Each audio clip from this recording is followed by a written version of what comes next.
جب حکومت مغربی پاکستان کی حکومت اس وقت کنفیوز ہوئی کہ ان کے ساتھ ہم کیا کریں، تو 7 مارچ 71 کو مجیب الرحمان نے کھلم کھلا اعلان ڈکلیریشن کر دیا کہ بنگلہ دیش بنایا جا چکا ہے. تمام اپنے مفتی بانی کو حکم دیا کہ پورے مشرقی پاکستان میں آگ لگا دو اور مغربی پاکستان کے تمام ایسٹس کو تباہ کر دیے جائیں. اس نے یہ تک کہا کہ ایک ایک گھر کو قلعہ بناؤ اور جنگ شروع کر دو. Open rebellion. اب یہ وہ وقت تھا، مجیب کو گرفتار کر کے لے جایا گیا، وہ چلا گیا مغربی پاکستان. لیکن مفتی بانی کے جو 1.5 لاکھ گوریلا اس کے تھے جو انڈین آرمی سے براہ راست تعاون کر رہے تھے، انہوں نے ایک بھرپور بغاوت کر دی. آج بھی وہ لوگ زندہ ہیں پاکستان میں، اور وہ مسلمان جن کا تعلق مغربی پاکستان سے تھا، یا جو بہاری تھے یا وہ بنگالیز تھے کہ جو پاکستان کا ساتھ دے رہے تھے، جس بے دریغ طریقے سے ان کا قتل و غارت کیا گیا ہے. کم از کم 1.5-2 لاکھ مسلمان پاکستانی جو صرف پاکستان کو سپورٹ کرتے تھے، ان کو مفتی بانی نے قتل کیا 15-20 دنوں میں. آرمی نے ایکشن کیا پھر ان کو روکنے کے لیے، کھلی بغاوت ہو چکی تھی، جنگ ڈکلیئر کی جا چکی تھی. پھر ایک زبردست ایک خریز جنگ ہوئی ایسٹ پاکستان کے جنگلوں میں. دیکھیے وہ علاقہ سمجھنے کی کوشش کیجیے گا، گھنے جنگل تھے.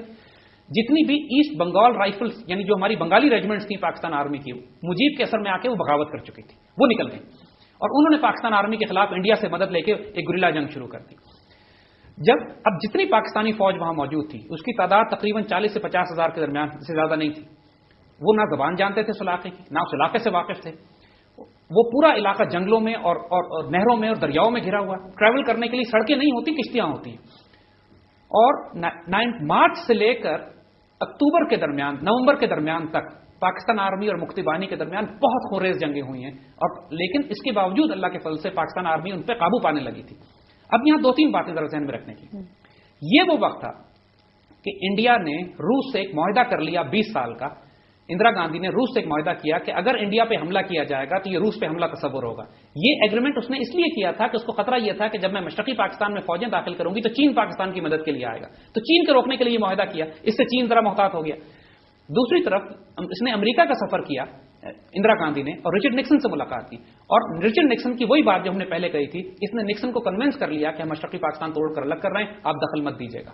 اور یہ وہ موقع ہے کہ جس کے بعد رچرڈ نکسن نے ڈاکٹر کیسنجر سے کہا تھا، ہنری کیسنجر سے کہا تھا کہ وی سلوبرڈ اوور دی اولڈ وچ، یعنی بڈھی جادوگرنی کہا اس نے اندرا گاندھی کو اس میٹنگ کے بعد، اور کہا کہ now we follow their line. یعنی دوسرے لفظوں میں امریکہ اور روس دونوں نے فیصلہ کر لیا کہ اب مشرقی پاکستان توڑ کے الگ کیا جائے گا اور کسی قسم کی کوئی مدد پاکستان کو نہیں دی جائے گی. رشیا نے تو باقاعدہ ایڈوائزرز اکوپمنٹ بھیجے انڈیا کی مدد کرنے کے لیے، اور امریکہ نے کہا کہ ہم پاکستان کو صرف تسلیاں دیتے رہیں گے کہ ہم تمہاری مدد کرنے کے لیے آ رہے ہیں لیکن آئیں گے نہیں، اور آخر وقت میں تمہارا بیڑا گرک کرا دیں گے. Was there any specific name given to this pact between India and Soviet? جی وہ تو ایک ڈیفنس پیکٹ تھا 20 سال کا، وہ بالکل طے بات تھی.